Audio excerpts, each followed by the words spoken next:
Reflecting on memories of my grandparents and the question on many folks' minds after the renaming announcement, who is Roland L. Bragg?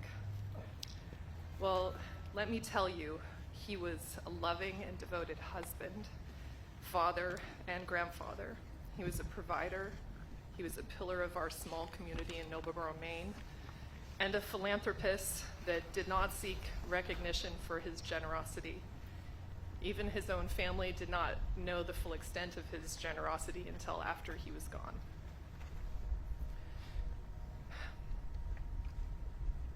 He liked to joke around. He didn't take things too seriously, and he was extraordinarily curious about everything. He loved new technology and wanted to know how things worked, and I remember him being particularly tickled when VHS movie cameras came out. I can only imagine what he would think of the technology we have now. I never saw my granddad wear his military uniform.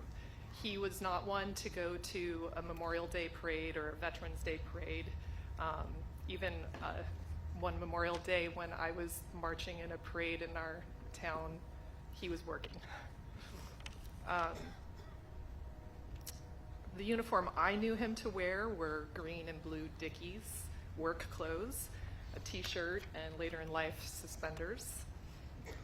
And he had a big heart. He was strong, hardworking, and proud. My grandpa, as you've heard, was a Depression-era kid. He grew up with very little, and he is definitely a member of what I think we all know and understand to be the greatest generation. He saved everything and anything that had any value or could be reused or salvaged in any way, and he put those salvage efforts to good use in many projects over the years. My grandfather was a stable force in my life. My grandparents' home was a second home to my sister Jennifer and I. We grew up in the same small town of Nobleboro, Maine, and we were at our grandparents' home a lot.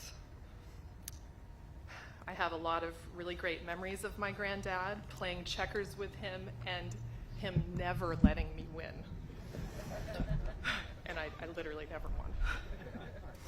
He would make pancakes for us, and I know this was a tradition he did for his own children. He carried it on to his grandchildren, and he would take special requests, any shape you wanted. If it was a bunny or a bear, didn't matter. You want a leaf, he'll make it for you.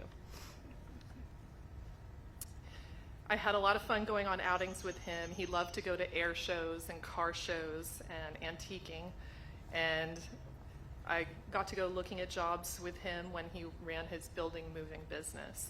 I remember climbing under buildings, learning about foundations and heavy equipment, construction, hydraulics, and learning negotiation and people skills from observing my grandfather and how he dealt with people around him, including his customers. One of my favorite jobs that we looked at together was out in Vinyl Haven, which is a small island off mid-coast Maine. And it was so much fun because we got to take the ferry boat out to the island. My granddad also provided encouragement for us to do well in school and rewarded each A with $1, which may not sound like much today, but in the 1980s, I assure you it was much appreciated. He was a very hard worker, almost to a fault.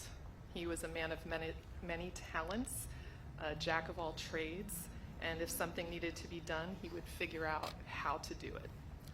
I remember him building cottages, salvaging buildings or items within them, moving buildings, operating and working on heavy equipment, welding, working on vehicles, working on and building a retaining wall for the home which we affectionately called the brick house that he and my grandmother had intended on moving into when they downsized, although they never did move into that home. He never talked about his time in World War II with me. I love history and was curious about it, and I discussed it with my grandmother a number of times. And I feel very blessed. You heard a moment ago the story of the man, John Martz, who reached out to him from California. This happened in the mid-90s.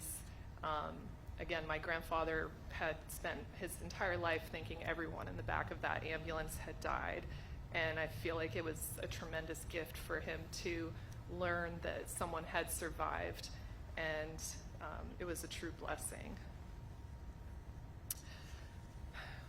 I also really love the story that my grandmother told me, which is also recounted in what is our history book for Noblesboro, Maine. I'll show you guys a copy here.